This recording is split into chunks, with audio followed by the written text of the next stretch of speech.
किसानों के सम्मान में, किसानों के सम्मान में।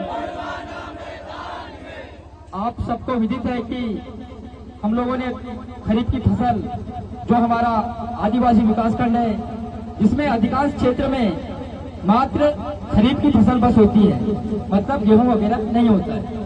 लेकिन आप सबको ज्ञात है कि मक्के के रेट, मैं भी किसान हूँ, आज भी मेरे को सुबह क्या सामने फोन लगा मैं खेत में ही था। मैं एक दुग्धर को जानता हूँ कि किसान कितनी मेहनत करके इस फसल को उगाता है, नन्हे से पौधे से लेकर बड़ा करता है, लेकिन सरकार द्वारा हमारे साथ कैसा बेहुदा मजाक किया जा रहा है।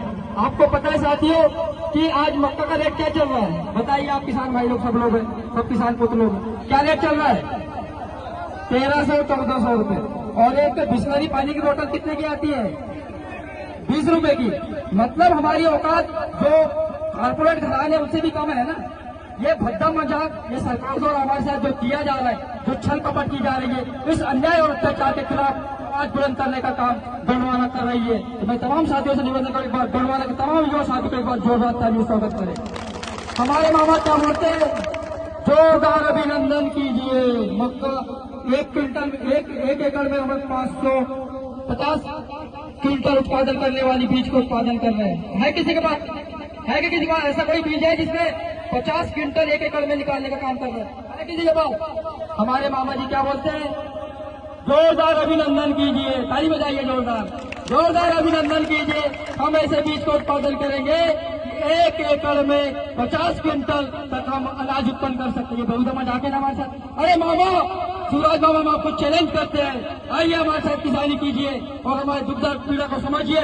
हमारे कई किसान भाई ऐसे हैं जिनकी जमीन में पेट प्रेशर बाग से लगी है, उनको यदि फसल बोने से लगा के जब तक फसल उत्पादन नहीं होता, रात दिन वहां रहना पड़ता है, बच्चे की तरह पालना पड़ता है। जब तक फसल घर पर नहीं आती तब तक किसान चैन की नींद नहीं सोता है साथियों। यदि हम एवरेज के माध्यम से यदि हम उसका कैलकुलेशन निकाले तो मात्र हमें 5 से 10 रुपए मिलते हैं एक दिन का। मेरे घर में 5 सदस्य है और 5 खेती बाड़ी में लगे रहते हैं। यदि मैं मजदूरी भी करता हूँ 300 रुपए पर डे के हिसाब से, कितना रुपए होगा? 1500 रुपए होगा ना। लेकिन हमारा एक ऐसा खेत है जो वन विभाग से लगा हुआ, निरंतर हमें रहना पड़ता है, फिर भी हमें फसल का यदि उचित दाम नहीं मिले तकलीफ तो होगी, तकलीफ होगी। एक पूरा किसान पुत्र की है और मैं खुद ही किसान हूँ। अभी बताना चाहता हूँ, मैं खुद ही यूरिया डीएपी लगा के सारा काम करता हूँ साथियों।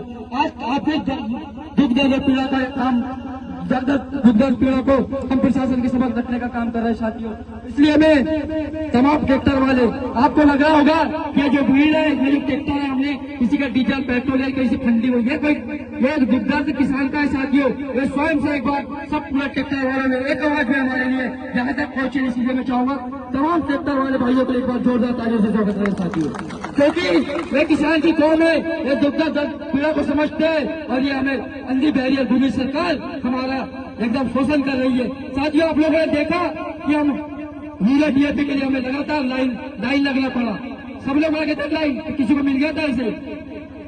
नहीं मिला ना, लाइन लगा के मिला ना। और बड़ी मुश्किल से एक दिन में एक ही बोरी है, 2 बोरी मिली। मैं भारतीय जनता पार्टी के किसान साथियों से भी निवेदन करना चाहूंगा, हालांकि हमारे कई मित्र लोग हैं भारतीय जनता पार्टी, उनको भी कहना चाहूंगा, आपकी पार्टी बहुत अनुशासित पार्टी है। आप तो उनके खिलाफ बोलोगे नहीं, कम से कम हमारा ही हौसला बढ़ाने का काम करें। हम तमाम भारतीय जनता पार्टी के नेताओं से जो विश्व में 100-50 क्विंटल उत्पादन करते हैं, उनको भी रेट नहीं मिल रहा है। यदि उनको मिल रहा है तो बात अलग है। मिल रहा होगा उनको 2000-2500 रुपए मिल रहा होगा तो अपन हम उनसे पूछेंगे यार आप लोग कहाँ बेच रहे हैं, ताकि हम लोग वहाँ बेचेंगे। मिल रहा है क्या है? कोई भारतीय जनता पार्टी के या किसान या फिर उस पार्टी से संबंधित नेता? साथियों, कुल मिला के ये है कि हम सही में हम लोग बहुत घात हुआ है, हम लोग बहुत पीड़ित है और ये पीड़ित की आवाज आज ये उभर कर सामने आई है साथियों, क्योंकि निरंतर हम लोग देख रहे हैं लगातार आदिवासियों को टारगेट किया जा रहा है। अभी मैं बताना चाहूंगा कि अभी आप लोगों को पता है कि नहीं है, लेकिन अभी कर्माझिरी विस्थापित हो गया। पता है आप लोगों को? जो 5 से लगा हुआ गाँव है कर्माझिरी, यदि हम ऐसे ही टुकड़ों में बटे रहे तो धीरे धीरे गुमतर पाथरी और ढूंढा और ठोका का भी नंबर लगने वाला है साथियों। लेकिन हम आपको बताना चाहते हैं, भले हमें कुछ हो, हम हमारे ऊपर मुकदमे दर्ज हो, लेकिन हम विस्थापन के खिलाफ हम लड़ाई लड़ने का काम करेंगे साथियों।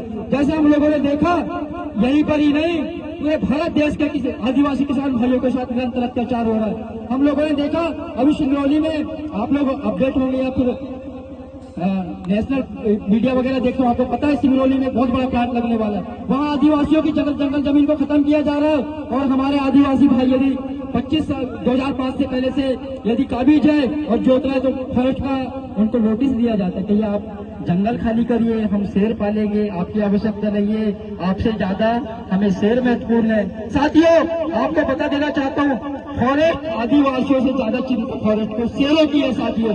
ये शेर पालना चाहते हैं, आदिवासियों को खत्म करना चाहते हैं इन लोग। मैं आपको बताना चाहूंगा कि हम लोग शासन प्रशासन और सरकार से विस्थापन के खिलाफ लड़ाई लड़ने का काम गोलवाला के नेतृत्व में किया जाएगा साथियों। कोई करे ना करे, आपको बताना चाहता हूँ कि आप लोग, कई लोगों को लग रहा होगा कि यार ये राजनीति करने के लिए आया, कि राजनीति रोटी सेकने के लिए आया है। ऐसा कुछ नहीं है साथियों। हमारे जो बुजुर्ग लोग बैठे कई दिनों से संघर्ष किए, हमारी लड़ाई एक विचारधारा की लड़ाई है। वो तो हम लोग चुनाव लड़े और हमारे क्षेत्र का आशीर्वाद मिला तो हम अध्यक्ष बन गए, लेकिन हमारी लड़ाई अध्यक्ष विधायक सांसद बनने की नहीं है साथियों।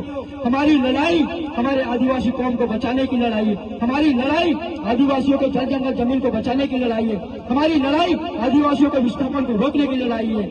हमारी लड़ाई इस तरह से जो शोषण कर रहा है, जो साहूकार लोग हैं, जो हमारे आदिवासी का शोषण कर रहे हैं, उनके खिलाफ लड़ाई है। हमारी लड़ाई किसी जाति धर्म और किसी समुदाय के खिलाफ नहीं है साथियों।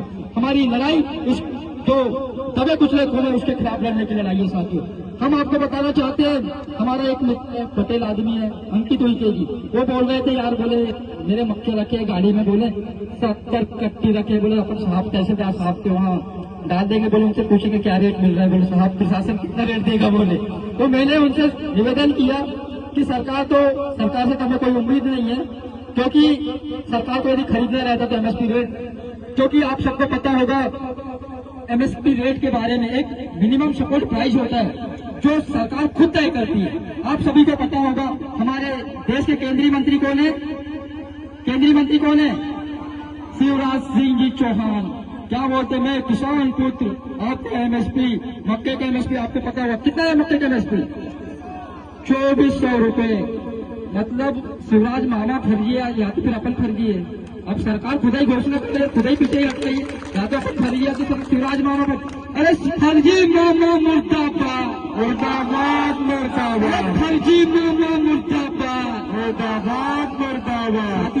क्योंकि काफी हमने प्रशासन से समय मांगा था और हमारा समय लगभग होते जा रहा है। हमारे वक्ता के रूप में आगे भी कई लोग हैं। मैं आप लोगों से पुनः निवेदन करूंगा कि हमारे यदि गुंत्रा पात्रिया रिजर्व जो विस्थापन की जो भी कई सूची डली है, हम बिल्कुल राजनीति नहीं, अभी भी आपको बताने देना चाह रहे हैं, हम कांग्रेस भाजपा बनवाना बिल्कुल नहीं करेंगे। वो तो हम करते, वो तो हम जब समय आएगा तो वैसे हमारे क्षेत्र की जनता जिताती है। एक बार तमाम हमारे क्षेत्र के जनता के लिए जोरदार ताली बजाई, क्योंकि हम लोगों को 3 लोगों को रूप में यहाँ जनपद में प्रतिनिधित्व करने का मौका हमारे क्षेत्र के लोगों ने दिया, और हमने उन्हें भी कोई शिकायत का मौका नहीं दिया। कभी भी कोई सामाजिक कार्यक्रम या कुछ भी हो तो हमने बढ़ चढ़कर उसमें हिस्सा लिया और आप लोगों को निराश करने का काम नहीं किया साथियों। मैं आप लोगों से आह्वान करता हूँ कि आगामी समय में जब भी हमारे किसी भी गांव का विस्थापन होता है तो हम लोग कंधे से कंधे मिलाकर लड़ने का काम करेंगे साथियों, क्योंकि टारगेट एक तो किया जा रहा है। आप लोग समझदार हो, आप सबको पता है।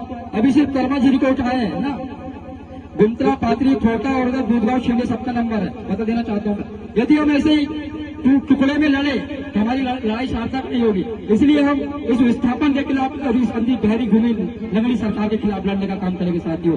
पुनः में आप समस्त यहाँ पर सब लोगों ने अपना अमूल्य समय निकालकर तमाम युवा साथियों, किसान बंधु और हमारे साथ राज शक्तियों, जो ट्रैक्टर वाले मालिक बंधु सब लोग उपस्थित हुए, उनका मैं तहे दिल से धन्यवाद देना चाहूंगा। क्योंकि और हमारे प्रचार वहां के माध्यम से भी 4-5 लड़के लोगों ने भी निरंतर 1 हफ्ते से काम किया और निरंतर यहाँ अपना समय दिया। इसलिए मैं उन सब पूरी टीम को धन्यवाद देना चाहूंगा, क्योंकि ये कोई भी बड़ा कार्यक्रम इतने आसानी से सफल नहीं होता। आप सभी को पता है गोलवाला के पास कोई पैसे नहीं है, कोई संसाधन नहीं है, उसके बावजूद भी इतने लोगों को एकत्रित करना कहीं ना कहीं, एक बार सब लोग अपने आप के लिए ताली बजाई, क्योंकि आप अपने आप के भरोसे पे आए हो साथियों। नहीं तो हम लोग देखते हैं कहीं कोई रैली या कुछ होता है, बड़ी राष्ट्रीय पार्टियों का तो गाड़ियां लगती, फिर भी लोग बाग वहाँ खाली गाड़ियां चली जाती, लेकिन लोग बाग नहीं जाते। मैं आप लोगों से चाहूँ कि अपने आप के लिए ताली बजाइए, क्योंकि आपका जमीन जिंदा है, इसलिए आप यहाँ तक पहुंचे हैं। फिर हमें समस्त आयोजक समिति को धन्यवाद देना चाहूंगा और पुलिस प्रशासन को भी धन्यवाद देना चाहूंगा कि उन लोगों ने हमें अच्छा प्रोडक्ट किया, वहां से यहाँ तक हमें सुरक्षा प्रदान की। बस इतनी होने के साथ विराम दूंगा। जय सेवा, जय बड़ा देव, जय गौरव।